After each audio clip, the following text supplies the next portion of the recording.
ये बीएड वगैरह सबको हटाना पड़ेगा आपको।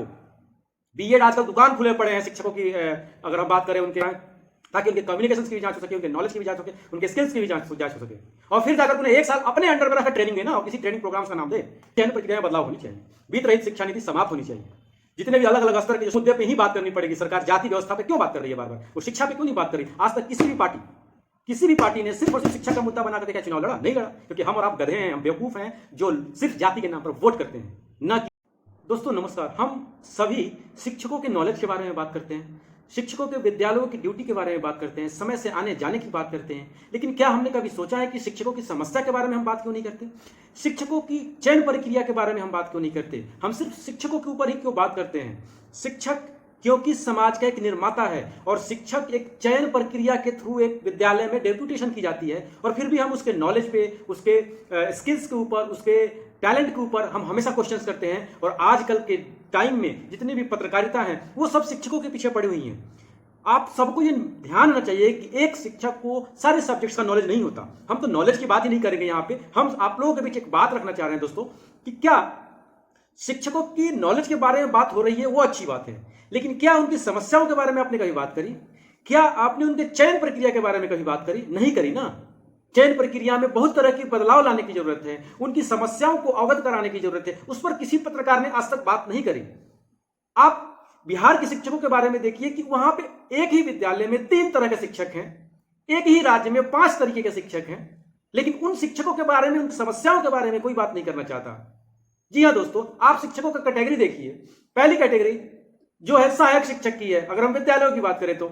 दूसरा है आपका नियोजित शिक्षक, तीसरा है प्रखंड शिक्षक। चल क्या रहा है, तमाशा चल रहा है क्या? उनकी चयन प्रक्रिया की बात करें तो कुछ शिक्षक डायरेक्टली आपके सर्टिफिकेट के बेस पे बहाल हो गए हैं पिछले 10-15 साल पहले, और कुछ शिक्षक आपके एग्जाम्स के थ्रू आए हैं।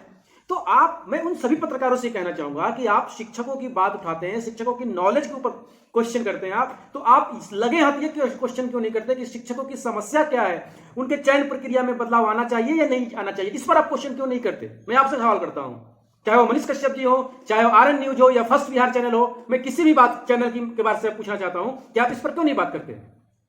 बिहार में पिछले 40 सालों से बीत रही शिक्षा नीति चली आ रही है, उसके ऊपर कोई बात नहीं करता, उनके परिवार के बारे में कोई बात नहीं करता, उनके जो कि बिना वेतन के सिर्फ अनुदान पर वो काम करते आ रहे हैं, और इस आशा में काम करते आ रहे हैं कि आज न कल सरकार उन पर ध्यान देगी, और सरकार गूंगी बारी होकर के बैठी हुई है।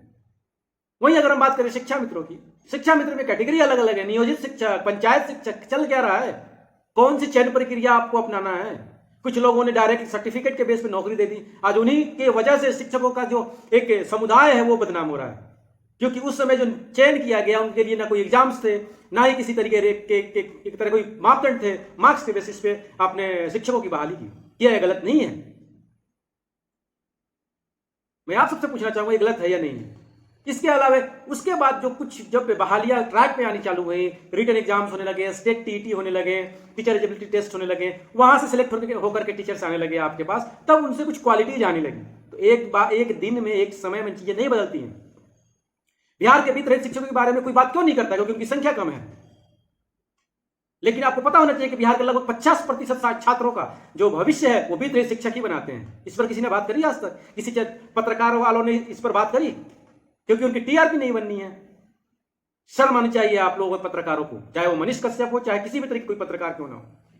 बिहार में एक सबसे बड़ी समस्या है, बहुत बड़ा कलंक है बीत रहित शिक्षा नीति।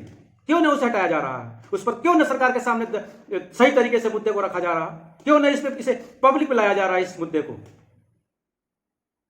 तो मैं यही कहना चाहूंगा सभी पत्रकारों से कि आप शिक्षकों के प्रति थोड़ा सा अपना रवैया बदलें। उनके ऊपर क्वेश्चन करने से पहले आप उनके चयन प्रक्रिया पर बात करें, उनके जो अलग अलग परिस्थितियां हैं, अलग अलग कैटेगरी हैं, उस पर बात करें, और तब जाकर के अगर शिक्षकों के कैरेक्टर पे, शिक्षकों के गुणवत्ता पे अगर बात आती है, तब वो बात अगर वहां करते तो ये आपकी बात 100% सही होगी। बिहार में या किसी भी राष्ट्र में, किसी भी देश में, किसी भी राज्य में शिक्षकों का चयन एक टैलेंट के बेस पे होना चाहिए। एक किसी भी सब्जेक्ट का, चाहे मैथमेटिक्स हो, साइंस हो, सोशल साइंस हो, इंग्लिश हो, कोई भी सब्जेक्ट है, अगर उस पार्टिकुलर सब्जेक्ट्स के टीचर्स की बहाली ले रहे हैं, रिक्रूटमेंट कर रहे हैं उसी सब्जेक्ट से रिलेटेड, और कुछ 10 या 20% आप जीएस रख सकते हैं ताकि उनका ओवरऑल नॉलेज टेस्ट हो सके, लेकिन वेटेज उनका आपके कोर सब्जेक्ट्स होने चाहिए, उनकी कम्युनिकेशन स्किल्स होनी चाहिए। और ये कैसे आप जज कर पाओगे जब तक कि आप शिक्षकों की चयन प्रक्रिया में बदलाव लेकर के नहीं आओगे। आपको शिक्षकों के चयन प्रक्रिया में बदलाव लाना पड़ेगा। ये बीएड वगैरह सबको हटाना पड़ेगा आपको। बीएड आजकल दुकान खुले पड़े हैं शिक्षकों की, अगर हम बात करें उनके टीचर ट्रेनिंग कॉलेजेस की। आपको एक प्रॉपर रिटन टेस्ट लेना होगा। रिटन के बाद जो क्वालिफाई हो रहे हैं उनका इंटरव्यू लीजिए। इंटरव्यू आप वेल क्वालिफाइड लोगों से आप इंटरव्यू कराएं ताकि उनके कम्युनिकेशन की भी जांच हो सके, उनके नॉलेज की भी जांच हो सके, उनके स्किल्स की भी जांच हो सके।